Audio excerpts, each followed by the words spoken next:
안녕하세요. 드후로그입니다. 드라마 여왕의 집 17회를 뇌피셜로 재밌게 읽어보겠습니다. 강규철 회장의 장례식이 조용히 끝났지만 그 조용함 속에는 폭풍전야 같은 긴장감이 감돌았다. YL그룹의 실질적인 지배자였던 회장의 갑작스러운 죽음은 단순한 가족의 슬픔을 넘어 한 기업의 권력 지형도를 송두리째 바꿔놓을 사건이었다. 딸 강재인은 아버지의 죽음을 받아들이지 못한 채 영정 앞을 지켰고 그 곁에서 강승우는 묵묵히 조문객을 맞았다. 하지만 가족의 울타리 안에 있어야 할 누군가는 기이한 미소를 숨기지 못했다. 바로 사위 황기찬이었다.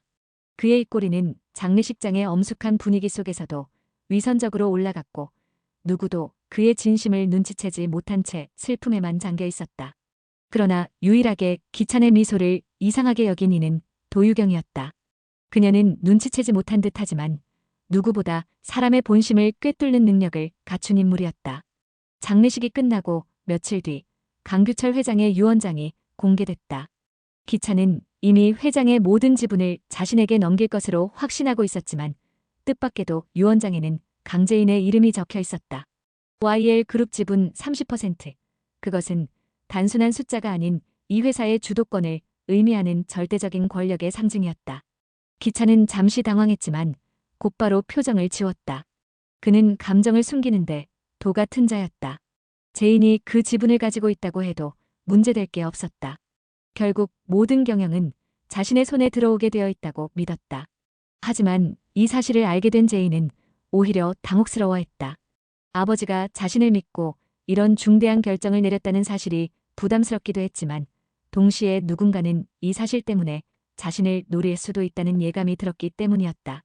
그런 가운데 엄마와의 갈등도 수면 위로 떠올랐다.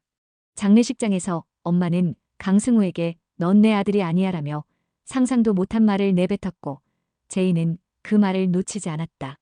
그동안 형제처럼 지내온 강승우가 사실은 이복 형제도 아닌 완전히 다른 피를 지닌 사람이었다니.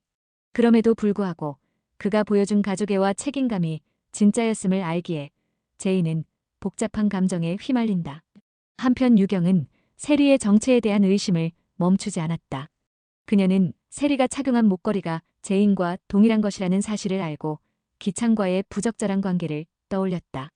기억을 더듬다 보니 기찬이 입원했을 당시 병실에서 귀걸이를 본 기억이 떠올랐고 그 귀걸이가 세리의 것이라는 확신이 들자 결국 세리를 불러내 직설적인 질문을 던졌다. 너 기찬이랑 잤지? 세리는 당황했지만 곧 여유 있는 미소를 지으며 말을 얼버무렸다. 하지만 유경은 이미 확신을 갖고 있었고 이 문제를 재인에게 어떻게 전달할지 고민하기 시작한다. 그 시각 기찬은 내부적으로 움직이고 있었다.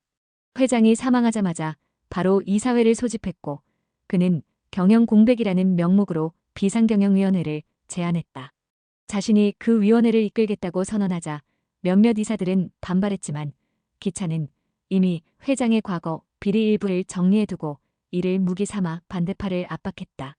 결국 이사들은 기찬의 제안을 받아들였고 YL그룹의 실권은 그의 손에 넘어가게 된다. 모든 것이 그의 계획대로 흘러가고 있었다. 하지만 예상치 못한 인물이 판을 흔들기 시작했다. 바로 도윤. 그는 오래전부터 기찬의 움직임을 주의 깊게 지켜보던 인물로 그의 과거 검찰 시절 행적 중 하나를 잡아냈다.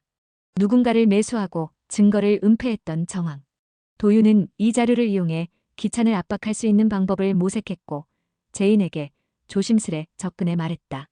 지금은 감정으로 움직일 때가 아니에요. 당신이 이 회사를 지키고 싶다면 기찬보다 더 냉정해져야 합니다. 재인은 처음에는 그 말을 믿지 않으려 했지만 시간이 갈수록 기찬의 본색을 똑똑히 보고 있었다.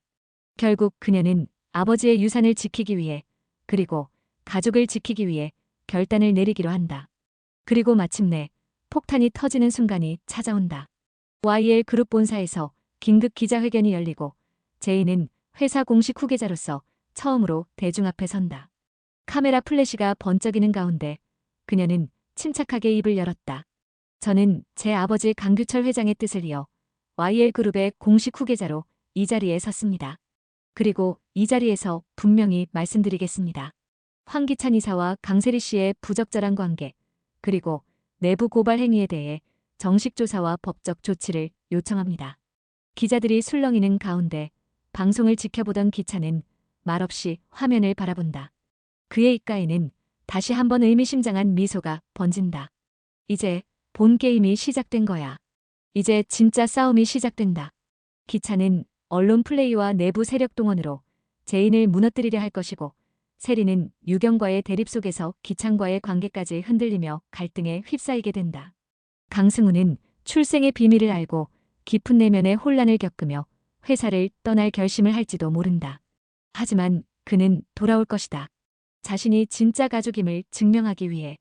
제인은 이제 더 이상 흔들리지 않는다. 그녀는 무너진 집을 지키기 위해 여왕의 자리에 앉을 준비를 마쳤다. 이 싸움의 끝에는 사랑도, 복수도, 정의도 남지 않을지 모른다. 하지만 그 끝을 향해 달려가는 이들의 이야기는 이제 막 피날레를 향해 달려가고 있다. 여기까지 뇌피셜이 재밌었다면 구독, 좋아요 부탁드립니다. 감사합니다.